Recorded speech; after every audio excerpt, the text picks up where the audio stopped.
Check, check, check, check. Hello, and in this episode of the Night 2, we are covering the history of Bradford City AFC. In the late 1890s, rugby was expanded within Bradford, and one of the clubs that played was Mendenham Football Club, who played at the Valley Parade Stadium.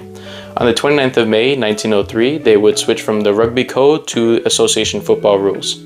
This rebranded club would be called Bradford City, and they would play at the Valley Parade Stadium. Now, the Football League was wanted to expand into more rugby-dominated areas like West Yorkshire, so they opted to automatically elect Bradford City into the Football League without them ever playing a match. An archery contest was done to help fund the club, and the club would adopt the colors of Mendenham, being claret and amber. Robert Campbell would also be the first manager of the club. On the 1st of September 1903, they played their first ever match, being a 2-0 loss to Grimsby Town. 6 days later, they would play their first ever home match. They would round off their first season in the Football League, finishing 10th. In 1905, one of the club's centre-backs, Peter O'Rourke, would be appointed first-team manager. In his third season, he would get the club promoted to the First Division. And in the 1910 season, he would achieve a 5th place finish, which is their highest ever league finish to date. In the same season, they would also win the FA Cup, their first final ending in a draw against Newcastle.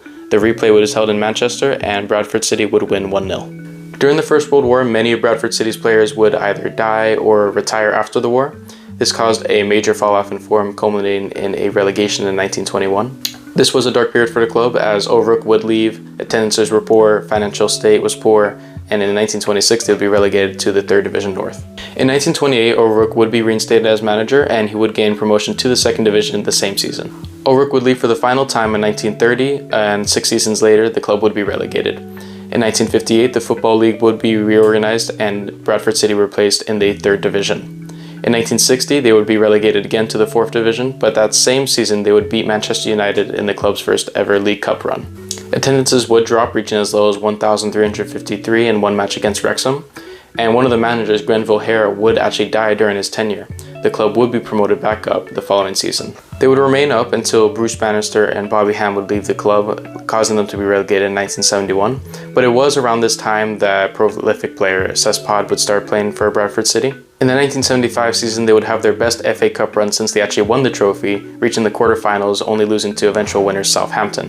The next season, they would be promoted, but the following season, they would be relegated right back down. Roy McFarlane would take over as player manager of the club, and in 1981, he would gain promotion back up to the 3rd Division.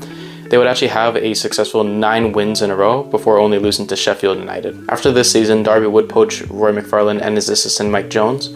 Trevor Cherry would be the replacement from West Yorkshire rival Leeds, and he would finish his season 12th. With the club in financial difficulties, the club would be put up for sale. The following month, the fans would set up a Save Bradford City fund, and eventually the club would be bought out. That season, they would finish 7th. The following season, the club would have a very successful run of form, with Bobby Campbell actually breaking the goal-scoring record for the club. In April, the title would be confirmed with a 2-0 win over Bolton Wanderers, but this success was overshadowed by a tragedy. On the 11th of May 1985, during the final game of the season against Lincoln City, Valley Parade would catch fire, mainly due to a lit cigarette litter and wooden stands. This would kill 56 people. The tragedy gets even greater when you realize that that stand that burnt down was scheduled to be demolished and renovated just 2 days later. The fire would result in new safety standards for English football stadiums and a large appeal fund being created. Part of this fund was a re-recording of You'll Never Walk Alone and a rematch between the starting 11 of the 1966 World Cup final. Bradford would return to the Valley Parade on Boxing Day of 1986. 10 days later, Cherry would be dismissed as manager of the club. The club would finish their season back at Valley Parade 13th. The next season, the club would come close to promotion, finishing 4th, but only losing in the playoffs to Middlesbrough. Top players Stuart McCall and John Hendry would also leave the club, causing them 2 seasons later to be relegated. In January of 1994, Jeffrey Richmond would take over as chairman of the club. He would wipe over £2 million worth of debt for the club and promise promotion to the Premier League within 5 seasons. On that 3rd season of the promise, they would reach the playoffs, beating Blackpool in the semi-final and beating Notts County 2-0 in the final to reach Division 1, 1 division away from the Premier League. The next season, they would survive relegation with a 3-0 win over QPR on the final day. They would then sign players like Lee Mills, Isaiah Rankin, and Dean Windass for all over £1 million, and also bring back Stuart McCall on a free. Due to these players, Bradford City would secure promotion on the final day with a 3-2 win over Wolves, finishing 2nd. More senior players would be added to the club, actually giving the club the nickname Dad's Army, which is a show about a bunch of old men who are in the Home Guard during the Second World War. Also a show that my dad showed me a lot as a kid. Bradford City were favourites to be relegated, even to the point where Rodney Marsh, a pundit, said he would shave his head if they survived the drop. On the final day, they won 1-0 against Liverpool, and Wimbledon would lose against Southampton. This caused Bradford City to secure their place in the Premiership. Rodney Marsh would honour his promise and shave his head. With their manager leaving and the club struggling to find form, they would be relegated next season, finishing 20th. They would reach the semi-finals of the Intertoto Cup, something like that, only losing to St. Petersburg. The next few seasons were not good for Bradford City. They would finish 15th and 19th respectively, and they would be placed into administration. This caused them to lose a lot of their key players, and due to this they had a complete fall off in form, eventually causing them to be relegated in 2003 to League One, or the third division of English football. The club would be bought out again, but a poor run of form and more financial losses caused them to be relegated in 2006 to League Two. In 2013, they would reach the League Cup final, being the only 4th division side since Rochdale in 1962 to achieve this feat.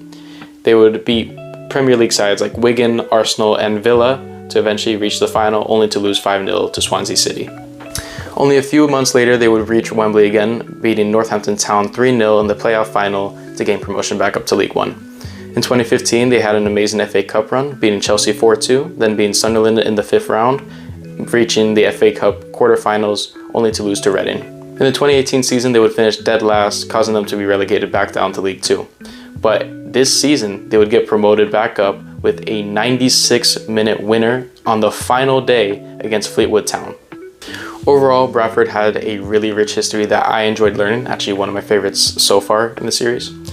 Thank you for watching. Please leave a like and subscribe if you enjoyed the video, and the next club in the 92 will be Brentford. Thank you.